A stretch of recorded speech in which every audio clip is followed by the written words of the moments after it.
Bonjour. Nous essayons d'aborder la dernière fois le cœur.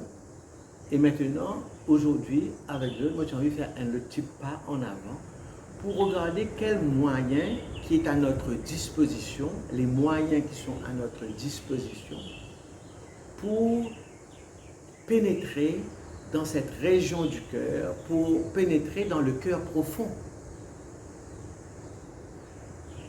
Quel est le chemin, l'itinéraire qu'il besoin de faire, qui traverser nous besoin de faire pour arriver à ça. Et pour pouvoir comprendre l'itinéraire pour arriver à ça, il faut que nous puissions avoir une petite idée, une petite compréhension, un petit échange, une petite méditation, réflexion sur, parce que le cœur, c'est le centre de la personne humaine, au cœur de la personne humaine. Peut-être qu'il nous faut parler de la personne humaine, brièvement. La personne humaine.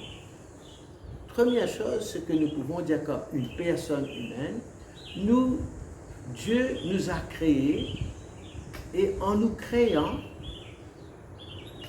Dieu nous a d'abord la première chose que la façon la plus directe de connaître une personne, c'est en le regardant, on voit la personne à travers sa réalité corporelle, à travers son corps, sa présence physique. C'est à travers ce que tu es devant moi, c'est-à-dire ton visage, la couleur de ta peau, ta dimension, tes cheveux, ta voix, tout ça, ce que tu es, là, j'arrive à te connaître, à avoir une connaissance de toi. Tu te montres à moi. Je découvre cette réalité-là. Donc, dans cette réalité physique, le corps, pour une personne, c'est pas toute une personne, hein? Toute une personne, non, c'est pas ça. Mais il y a d'abord, c'est ça. Tu te manifestes, tu me vois, là, tu me connais, c'est à partir de première approche, c'est à partir de ça. Mais je ne suis pas que ce que tu vois là. Mais il faut passer par ça. Là, je ne peux pas te voir, moi, parce que je suis derrière l'écran. Mais si tu es devant moi, je vais te voir. Ça me donne une première connaissance de toi, de ce que tu es comme une personne. Mais ce n'est pas suffisant. C'est bien limité, ça, comme une personne. Donc, il y a ça. Dans cette réalité-là, c'est-à-dire cette réalité physique, le corps, ce corps-là est constitué à partir de 5 éléments que nous connaissons bien, ces 5 éléments-là, qui bâtissent mon corps, sa réalité-là de mon corps. Et dans sa réalité, depuis mon pied jusqu'à la tête, mon pied, les pieds jusqu'à la tête, cette réalité-là, comment on a dit, parfois nous dit, ça dit là. Et dans cette personne-là, dans son corps, il y a aussi 5 choses qui permettent à cette personne-là de connaître le monde extérieur. Imaginez quand on dit une image, moi j'ai les fenêtres, les narcos, les portes, tout ça, qui permettent moi de voir le monde. Donc, moi, j'ai un sens. Les 5 sens permettent moi de connaître le monde extérieur, d'être en relation, puisque moi, un être de relation. Comment tu peux dire? La dernière fois. Donc, ils permettent moi d'être en relation avec le monde. Parce que pour en relation avec le monde, vous besoin connaître les couleurs, les formes, les sons. Mes oreilles font m'entendre, mon son, m'entendre la mer, m'entendre la musique. Et si moi écoute bien, m'entendre le silence, m'entendre la voix des autres, tout ça. Donc tout ça, monde qui est dans l'extérieur, moi, le monde extérieur à travers les formes, les couleurs, tout ça là, il pour rentre à l'intérieur de moi et petit à petit il rentre dans la connaissance de mon cœur, mais à travers ces 5 sens là qui 5 moyens qui permettent moi d'être en communication, en contact avec la réalité extérieure qui me permet de connaître le monde autour de moi. C'est nécessaire parce que moi en relation avec cet ensemble-là. Et je suis fait pour ça comme une personne humaine. Parce qu'une personne humaine est une personne essentiellement relationnelle. Je ne peux pas exister, vivre, développer, me connaître, grandir par moi-même. J'ai besoin d'être en contact avec le monde autour de moi pour devenir qui je suis. Interrelationnel, ça fait partie. Donc, ça c'est la réalité que nous trouvons, moi, vite un petit peu simple, c'est-à-dire sa réalité physique là, lui donne-moi sa connaissance là avec les autres, etc. Et si je rentre un peu plus à l'intérieur de moi, une autre dimension à l'intérieur de moi, je gagne toute la partie et mon esprit, dans mes pensées, en anglais, nous disons the mind, comme on dit, simulé, ou sa dimension intellectuelle, ça veut dire sa dimension intellectuelle, il peut aider moi pour, autour de ça, l'autre région là, dimension de moi, l'imagination, quand je fais mon yeux, dans moi, il y a une caméra qui fait un film dans la tête, comment je fais mon yeux. Comment nous faire nos yeux film. Il y a l'imagination à l'intérieur de moi. Ça, l'imagination est important parce qu'il capte les images qui sont autour de nous, il peut travailler ça, etc. Après, il peut aider nous imaginer les choses. Fabrique nos propres films nous-mêmes. Faire nos propres vidéos intérieures dans la tête. L'imagination est rêvée parfois là, comme ça. Nous rêvons les yeux ouverts, comme ça, parfois, etc. Il y a un film à l'intérieur de nous qui déroule. L'imagination, nos mémoires, qui fait à nous la mémoire, une dimension importante pour nous, nos pensées, nos réflexions, hein? Tout ça, dimension-là, nous avons tout ça, dimension-là à l'intérieur de nous. Ça, c'est un lot beaucoup plus à l'intérieur. Ça, c'est pas dans la main comme ça, molécule. Donc, il y a un peu plus intérieur que ça. Et après, si on rentre encore un peu plus intérieur, il y a une autre zone. Il y a une autre région à l'intérieur de moi. Il y a différentes couleurs l'arc-en-ciel comme ça. Ça, l'autre couleur un peu plus en dedans là, nous avons une émotion. Nous avons émotion, nous avons sentiment, tout ce qui affecte nous, tout ça là, au niveau émotionnel, au niveau de nos sentiments. Et ça, lit aussi un autre aspect de nous-mêmes. Nos dimensions affectives, nous appelons ça. Aussi, ces dimensions, il y a plusieurs affaires à l'intérieur de ça, nos dimensions affectives. Une émotion, il est allé vite. Un sentiment, il dure plus longtemps. Il restait beaucoup plus longtemps. Et il est important qu'il nous fasse une petite différence là entre nous. Quand moi j'ai une relation avec moi cause avec mon maman, moi cause avec mon papa, moi en relation avec lui. Mais si moi gagne la guerre, parfois je gagne la guerre avec mon belle-mère, moi gagne la guerre avec mon beau-père, moi arrête causer lui, mais moi quand arrête causer avec mon frère, mais moi j'ai un sentiment pour lui. Mon sentiment, jamais moi pas arrête content lui. Tout le temps moi encore pense que moi content lui, mais seulement mon époux est une relation, une communication avec lui, mais le sentiment là demeure. L'émotion, il y a une autre dimension. Vous connaissez l'émotion qui a comme ça. Ou il y a un petit battement là, l'autre là, il y a une petite crise. Comment il y a une petite crise après il pose. Comment il y a une petite... Ou bien il y a une tristesse après ça change. Une émotion comme ça. C'est à l'intérieur de nous, il y a tout ça, différentes affaires là. Et si nous allons encore plus profond à l'intérieur de nous, il y a une autre zone beaucoup plus stable. Beaucoup plus stable à l'intérieur de nous. Et là, dans ça, l'autre l'endroit beaucoup les paisibles, les plus calmes, les plus stables, les emmagasiner tout de manière simple, tranquille. Et les qu'on fait le choix, comment dire, pour laisser certaines quelque chose de haut et pour garder certaines quelque chose. Il fait le tri. Il y a une forme d'intelligence à l'intérieur de nous, plus profond que nous. Il y a une forme d'intelligence intuitive même.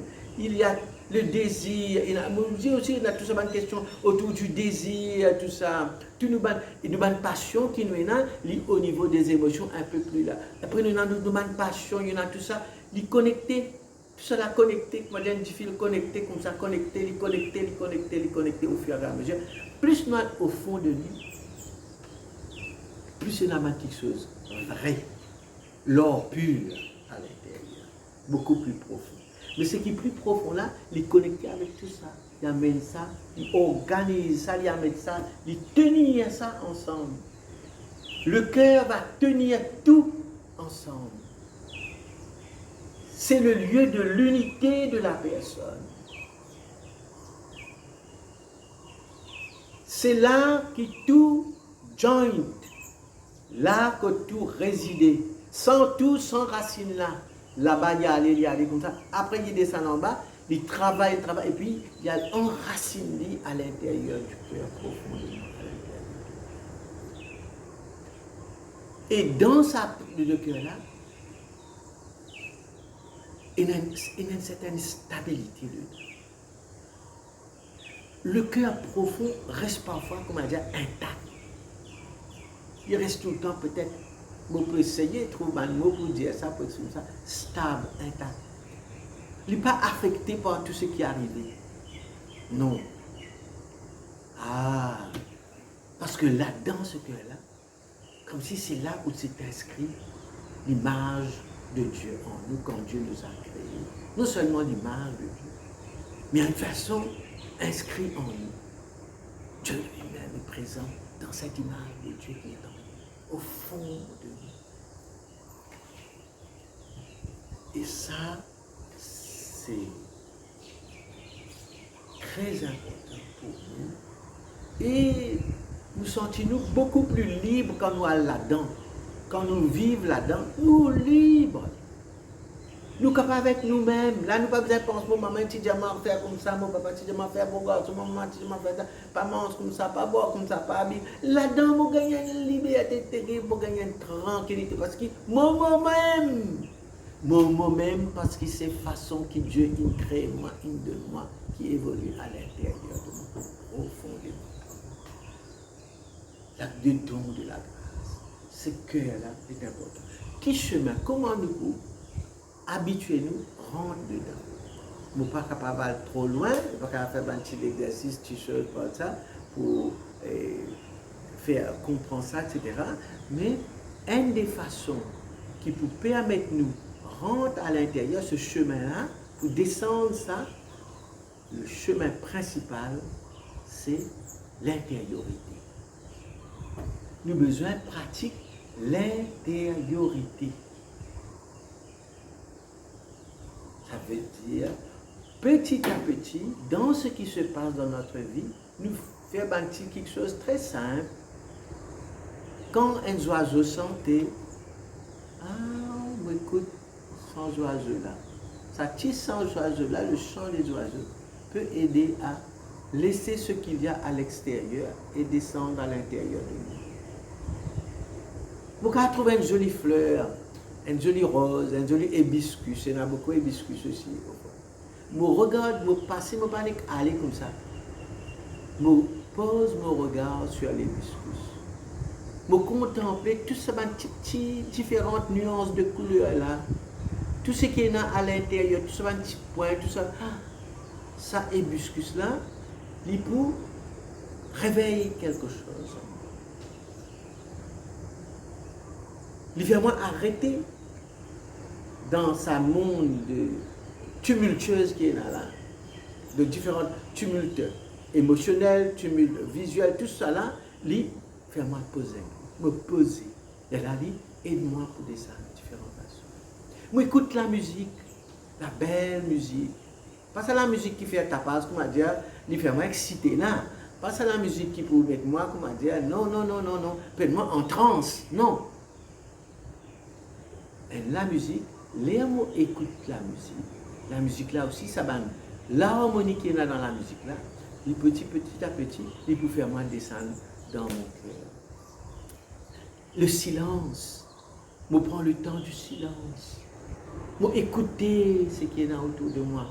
Pour respirer dans mon respiration. Moi, pas besoin de ralentir mon respiration. Non, non, pas besoin de faire tout ça. Pas besoin de faire des efforts, toi. Tu n'es que simplement éveille-toi à la respiration. De temps en temps, quand tu gagnes le temps avant de dormir, quand tu te lever, quand tu fais un petit lamos, quand tu assisé, tout ça là, de temps en temps, tu n'es que faire un petit chose par des petites touches. La respiration est magnifique aussi. Parce que cette respiration-là nous dit beaucoup de choses.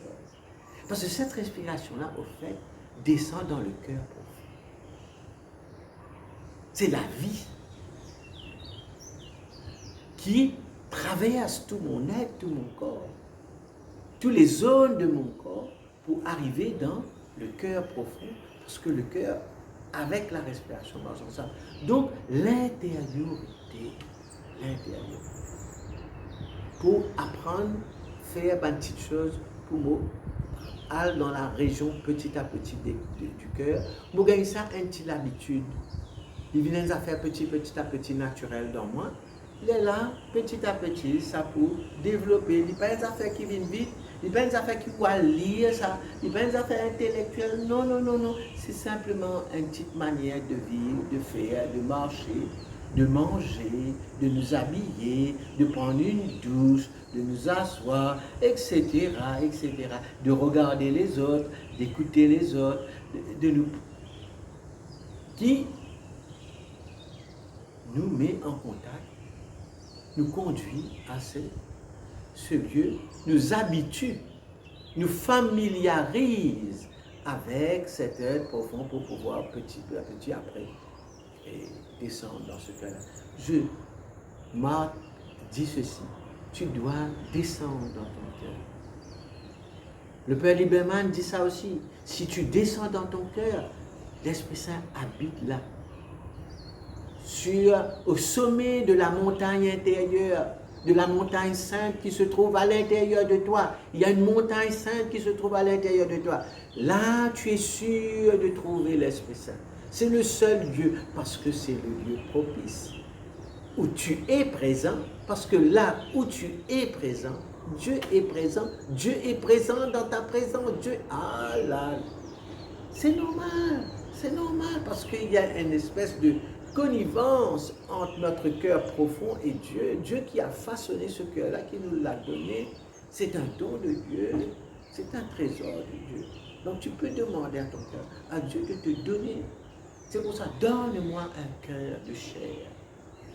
Donne-moi un nouveau cœur, un cœur nouveau, un cœur de chair. Parce que sans ce cœur-là, impossible de communiquer, d'être en relation avec Dieu. Tu vas être en relation avec le monde, avec tes sens, avec tout ça, avec ton imagination, tout ce monde extérieur. Mais pour rentrer dans l'intérieur, ce monde intérieur-là, Dieu qui est intérieur à toi, tu dois passer par ça. Donc, bonne rencontre, bonne descente en toi-même.